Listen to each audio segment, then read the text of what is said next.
Assalamualaikum warahmatullahi wabarakatuh. Ya, sobat semuanya, kali ini kita akan melanjutkan lagi ya tentang latihan ulangan harian bab garis dan sudut. Di pertemuan kali ini, di bagian yang ketiga ini, soalnya agak sedikit sulit daripada sebelumnya ya, jadi mohon disimak.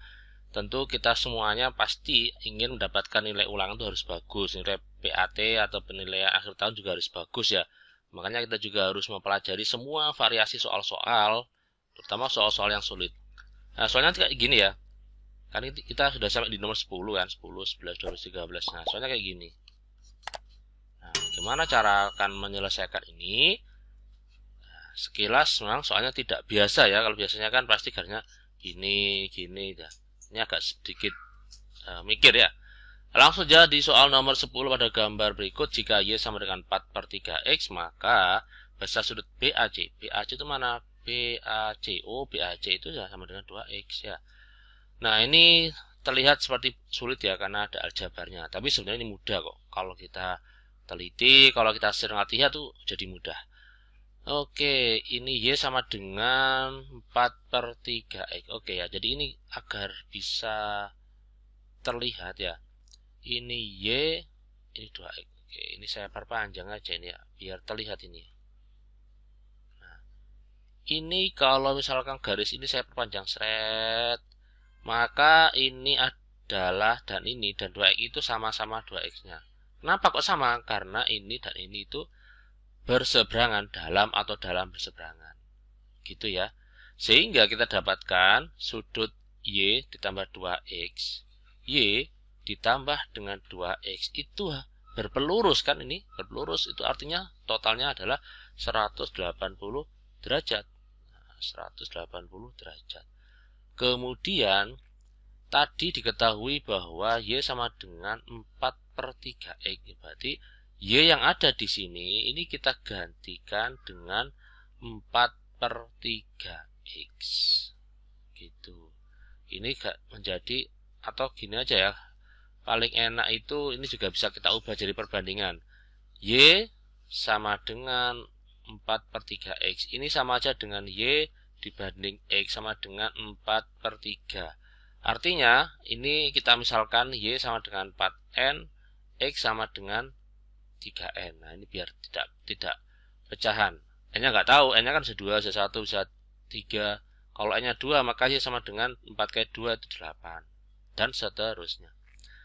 Setelah itu ini kita akan mencari N, Y-nya kita ganti dengan 4N, X-nya kita ganti dengan 3N, berarti 2 dikali 3N sama dengan 180.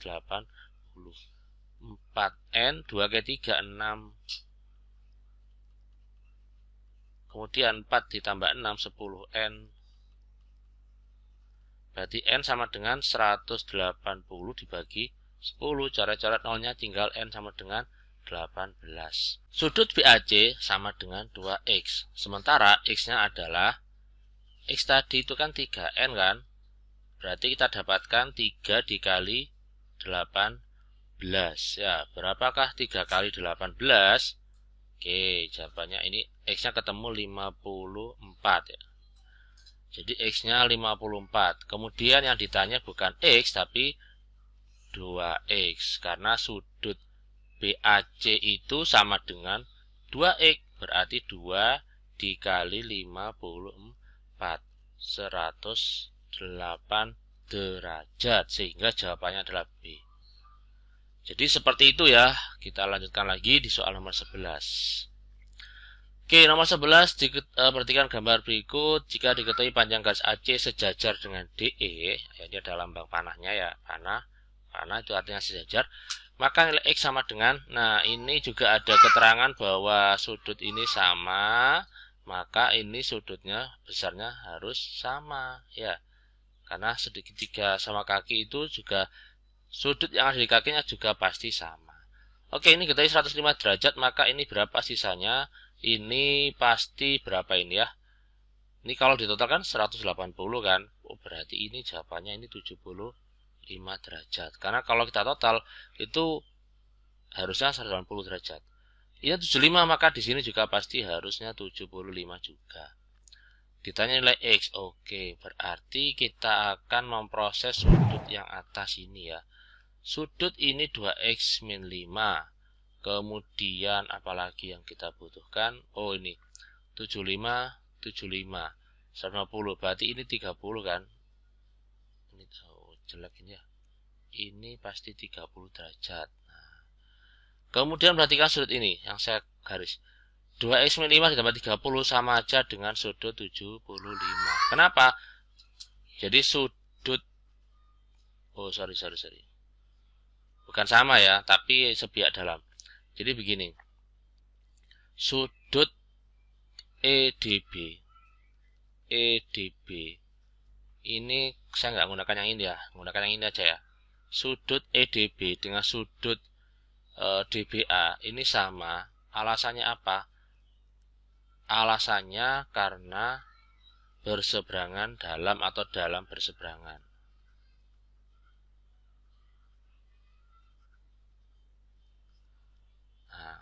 Kita dapatkan EDB itu adalah 2x min 5 ditambah 30 ya, karena ini ada 30, sama dengan DBA, sama dengan 105. Ini min 5 tambah 30, hutang 5 dibayar 30, berarti jadinya plus, berarti plus 25. Lah, seperti ini. Kemudian 105 ini 25 pindah jadi kurang kan? Nah, berarti jadinya 80. Nah, kita peroleh X-nya sama dengan 80 bagi 2 yaitu 40 derajat. Jawabannya adalah A. Betul. Lanjut soal nomor 12. Nah, ini apalagi soal seperti ini ya. Tapi tetap ini kaitannya dengan garis-garis yang sejajar. Nilai P sama dengan, nah diketahui garis G dan L sejajarnya, ada gambar panahnya. Kemudian, nah gimana dia? Oh, ini kita gunakan ini ya. Ini kan 258 kan sudah refleks. Maka sisanya berapa ini sisanya ini? Kalau kita total itu kan 360. Berarti sudut ini yaitu 360 kita kurangi 258. Itu berapakah sisanya ini?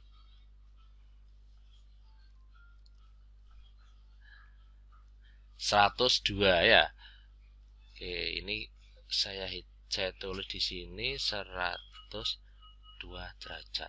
Lantas apa hubungannya dengan P? Nah, ini sama ini hubungannya adalah sepihak dalam. Sepihak dalam itu totalnya 180. Berarti sudut 3P ditambah sudut yang besarnya 102 derajat. Ini kalau ditotal seharusnya adalah 180 derajat ya.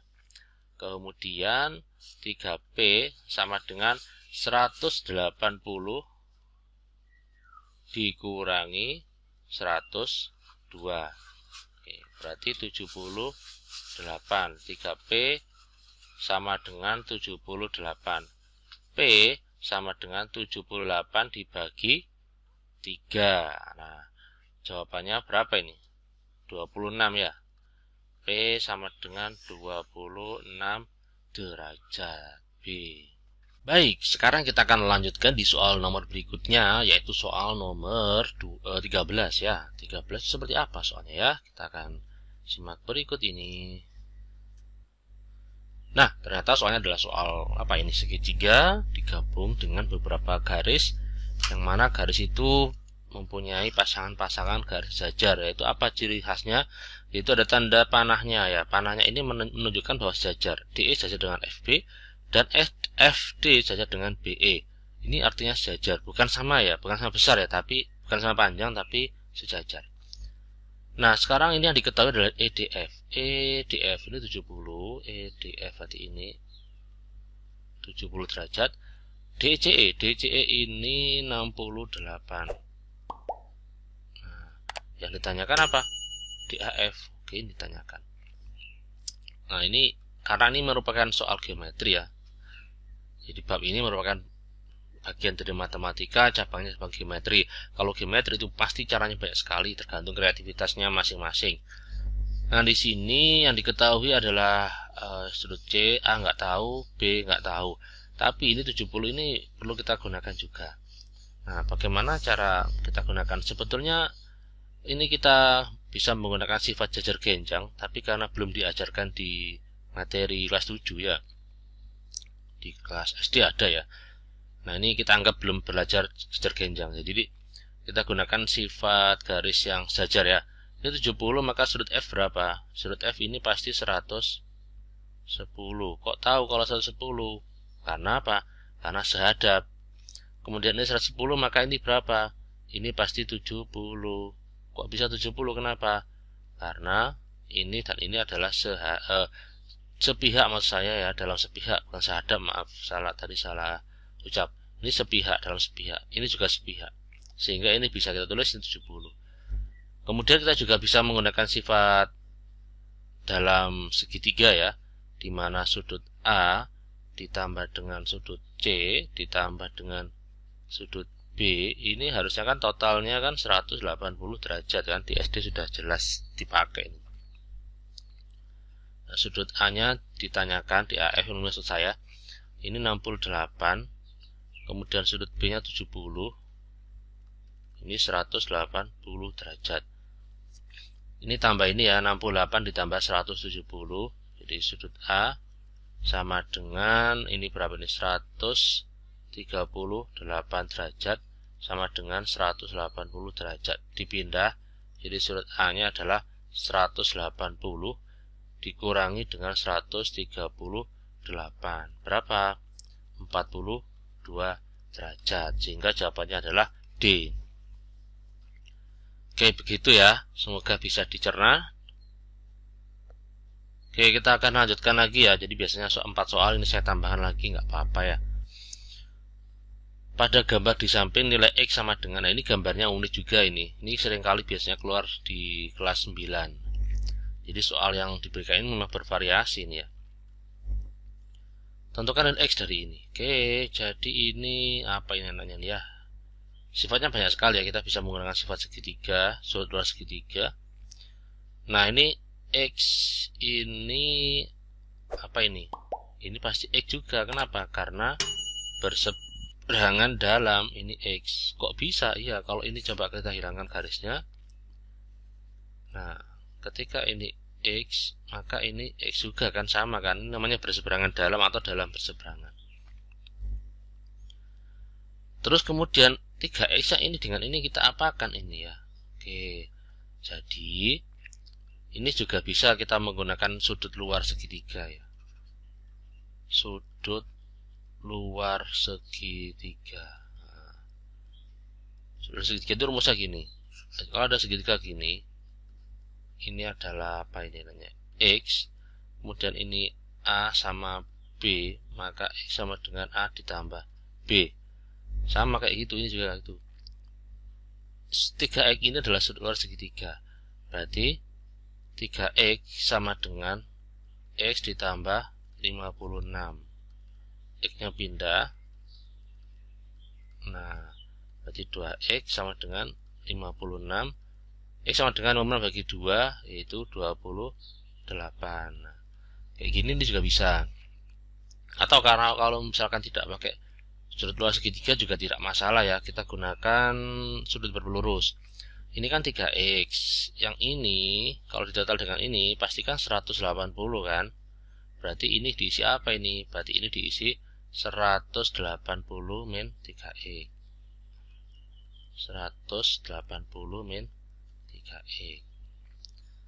Kemudian perhatikan sudut dalam segitiga yang gambar begini. Ini kan totalnya kan harusnya 180. Berarti 56 ditambah X ditambah 180 min 3X. Seharusnya totalnya adalah 180 juga. Gitu ya. Kemudian ini 180 dengan 90 habis. 0 ini jadinya ya. Kemudian kita tulis lagi 56 ditambah X min 3X sama dengan 0, gini aja. Jadi ini 56 X dikurangi 3X ya min 2X. 56 sama dengan 2X, sehingga X nya 56 bagi 2, 28. Oke, jadi ini jawaban soal nomor 14 ya. Untuk selanjutnya, untuk video selanjutnya kita akan bahas yang bentuknya esai ya. Berarti langkahnya lebih panjang ya dan lebih sedikit sulit. Terima kasih atas perhatiannya. Kita cukup sekian dulu. Semoga bermanfaat. Mohon maaf atas segala kurangan. Saya akhiri. Wassalamualaikum warahmatullahi wabarakatuh. Sampai jumpa.